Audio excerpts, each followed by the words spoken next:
I stood on stage in front of 200 people at the Masonic Temple last fall. After weeks preparing my 5-minute spiel, I was ready. Not nervous, but filled with anticipation. Want to know how I did it? I started with my content and learned it inside out so I could adapt it to different audiences. For example, the audience I had at the Masonic Temple was an HR audience. While my key points remain the same, the way I deliver my message varies. So with the HR group, I focused on the policies themselves. If I were presenting to the manufacturing industry, I would focus more on the application of those policies.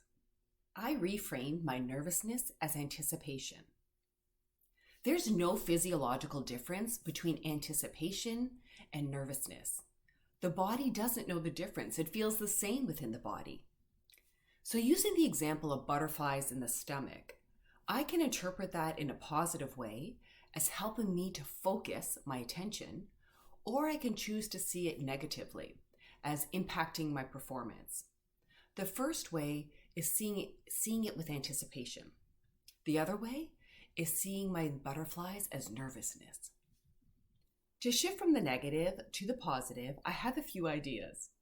The first is to reframe your physical response, shallow breathing, heavy breathing, butterflies in the stomach, as information and not an alarm.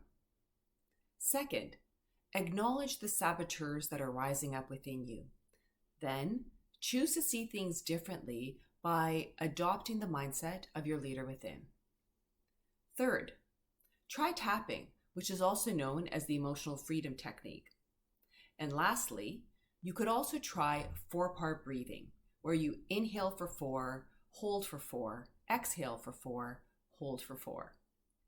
Returning to the Masonic Temple for a moment, I moved from negative nerves to positive anticipation by doing 4-part breathing. Before I left to go to the event, I did some tapping. And if you notice what these things have in common, basically they help me get out of my head and into my body. These tools will work for you too. Please give them a try and let me know what you think.